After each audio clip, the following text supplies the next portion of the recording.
Karena ini semuanya punya Allah. Saya ikhlas dan seikhlas-ikhlasnya. Saya serahkan kepada Yang Kuasa.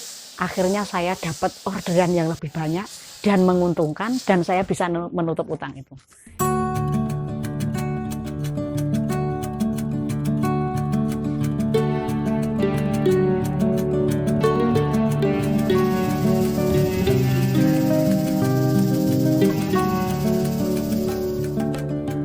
Assalamualaikum, nama saya Sri Hartati, usaha saya beras, sudah jadi PB Sri Hartati. Alamat saya Dusun Butuh Kulon, Desa Butuh, RT 06 RW 05. Asal mula saya usaha beras. Waktu itu saya punya panenan, varian mentik dan varian beras merah. Waktu itu nggak laku dijual karena harganya terlalu murah lah.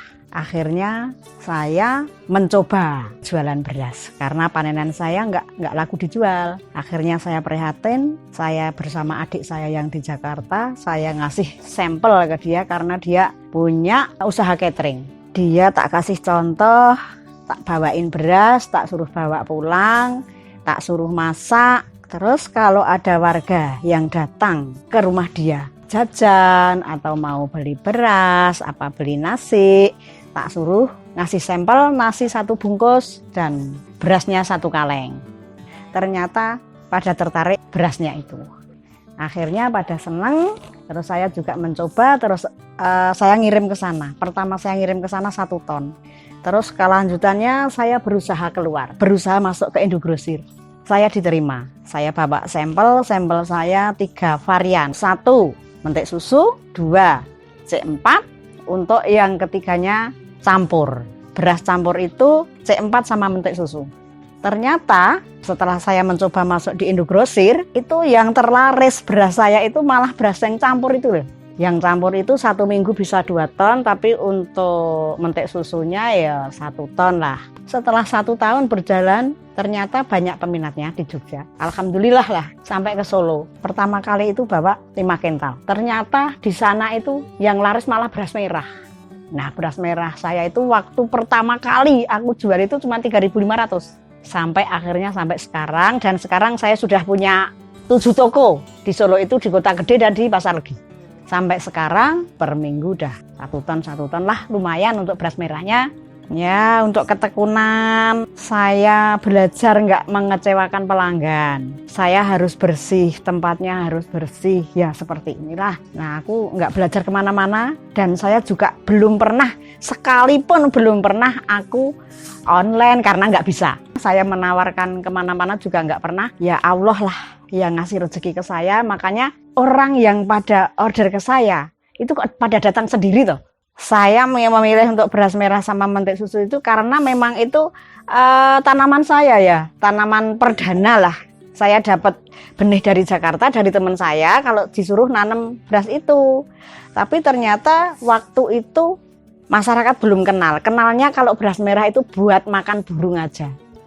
Saya memperoleh produksi beras mentik susu, C4, pandan, itu sebagian saya nanam sendiri. Juga sebagian dari lingkungan saya, dan sebagian aku memang punya poktan dan gapoktan. Dan saya punya petani sebanyak 360 petani yang ada di dukun. Kalau unggulan mentik susu itu dirasa nggih, nasinya itu sebetulnya pulen.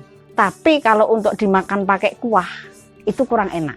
Tetap enak C4. Tapi untuk dimakan sama yang kering-kering, umpama urap-urap, bebakaran, oseng gitu, lebih enak. Kalau untuk beras merahnya itu sebenarnya nasinya nggak enak, Mas. Yang dibutuhkan kan seratnya. Jadi kalau beras merah itu keras, tapi dia untuk pengobatan dan untuk diet. Karena kadar gulanya rendah. Jadi kalau yang nggak seneng beras merah, itu bisa mengkonsumsi beras putih tapi cari Cehera. Untuk mentik susu itu yang paling bagus memang di daerah Sawangan. Tapi untuk beras merahnya itu ya di dukun. Karena apa? Di dukun itu udah pada seneng nandur beras merah. Karena beras mentik susu itu 5 bulan lah. Tapi untuk beras merah 90 hari. Jadi saya berusaha mencarikan benih yang bagus, cara tanam yang bagus, Dan untuk memanen, kalau untuk metik susu nggak boleh sampai kuning semua, itu nggak boleh. Masih ada hijau 12 itu nanti akan jadi beras yang bagus. Dan nggak boleh nyetok. Dia harus sehabis dipanen, terus ditreser, terus kita jemur, kita seleb. Nah itu akan jadi beras yang bagus. Tapi kalau di stok nggak bagus lah gitu. Sampai kekeringan gitu, sampai umane 0 sampai 11 itu aja kurang bagus kok. 12-13% lah kadar airnya. Untuk bulanan itu untuk beras merah itu ya sekitar 15 tonan lah. Mentik susu itu 1 bulan ya kurang lebih 10 ton. Sama C4 juga, pandan wangi juga. Dan untuk beras saya ini memang apa ya? Tak kasih merek. Semuanya nggak kasih merek. Dulunya malah ini talinya aja harus pakai raffia karena untuk ini mengetahui bahwa ini benar-benar beras dari Busri, dari Sawangan, nggak ada mereknya. Karena kalau di pasaran itu udah berlomba-lomba merek. Nah, makanya untuk beras saya los polos nggak ada apa-apanya karena dia punya merek sendiri-sendiri. Kalau di tempat saya itu kan panenan tiap hari, nggak musiman kan. Kalau kekurangan enggak. Tapi cuman aku harus berani perang lah. Seandainya ada ibu-ibu atau mbak-mbak, dia cuman beli 10.000 umpama. Saya harus berani lebih. Lah waktu seperti itu, saya nggak apa-apa. Kan cuma 2 bulan. Untuk sementara ini kan saya sudah tahu. Untuk toko ini kebutuhannya segini. Untuk toko ini kebutuhannya segini. Saya harus sudah memperhitungkan. Jadi saya ya harus kerja keras lah. Aku harus memenuhi itu. Karena saya nggak boleh lah mengecewakan pelanggan. Saya harus menutup ke kuota itu. Walaupun saya rugi nggak masalah. Yang penting tidak mengecewakan gitu aja. Biar nanti hasil produksi beras itu bagus, saya menyediakan benih. Besok kalau panen, kalau dia dijual ke saya, kan itu barangnya barang bagus. Tapi kalau saya tidak menyediakan benih, dia kan nanam sepunyanya saja. Dengan saya ngasih seperti itu dan saya tidak minta kembali lagi, itu pun dia udah kembali ke saya. Dan saya tidak mengikat harga, enggak. Minimal saya minta ditapeni. Jadi saya panenan kalau cuma treseran tok saya nggak mau. Standarnya gitu aja. Karena saya mintanya harus kering panen aja. Kalau sudah dijemur saya nggak mau. Saya menjalankan usaha ini untuk saya karena tidak tercatat ya. Yang penting saya kan barang masih ada. Saya masih bisa beli. Itu aja. Kalau yang bikin don saya ada. Pernah. Saya kapusan. Nah itu kapusan itu saya pernah bikin don. Karena saya waktu itu dibawa orang 30 ton. Dan saya di gudang cuma tinggal 1 ton. Nah itu jadi saya ngutang. Tapi alhamdulillah waktu itu saya juga dengan ikhlasnya saya terserahlah. Kalau dia punya etika bagus mungkin suatu saat datang ke saya. Tapi kalau dia nggak punya etika, karena ini semuanya punya Allah, saya ikhlas dan seikhlas-ikhlasnya. Saya serahkan kepada Yang Kuasa. Akhirnya saya dapat orderan yang lebih banyak dan menguntungkan. Dan saya bisa menutup utang itu. Saya punya utang 600 lebih ya mas. Dengan jangka 2 tahun saya lunas semua. Sampai sekarang inilah. Seperti itu. Dulunya saya cuma berdua sama suami saya ya kerja itu. Terus saya sama pembantuku. Terus tak tambah lagi. Lama-kelamaan nambah 1. Akhirnya saya punya karyawan 20 sekarang. Ya, kerja ikut saya itu peraturannya gampang. Tepat waktu lah. Jam 7 berangkat. Jam 12 istirahat. Jam 1 mulai lagi. Jam 4 selesai.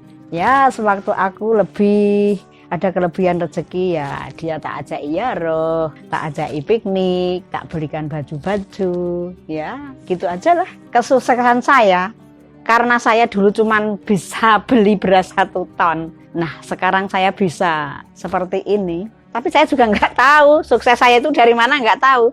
Segala-galanya aku dengan ikhlasnya. Makanya saya dikasih gampang lah semuanya sama Allah. Mungkin itu.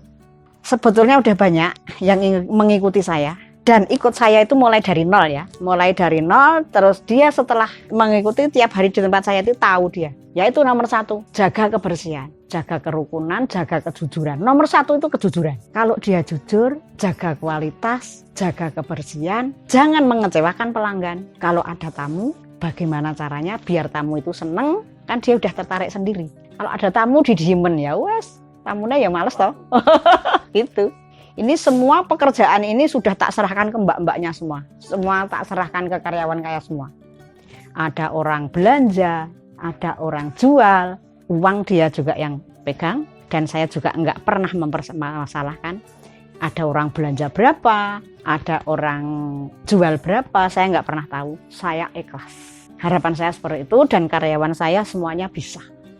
Aku bikin usaha seperti ini sebetulnya ya cuman untuk menolong tetangga saya yang memang kurang mampu karena dia nggak punya pekerjaan. Nah, saya nyarankan gelem po ikut ibu, tapi kerjaannya ya seperti inilah.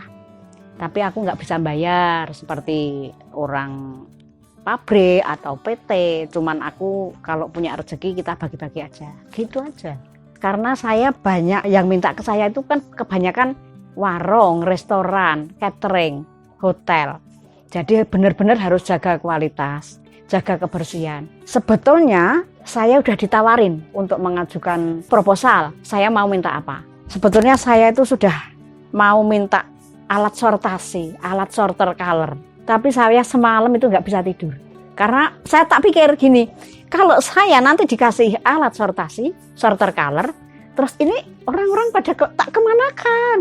Nah itulah, makanya saya terus telepon nggak jadi. Udah biar buat kerjaan ibu-ibu aja.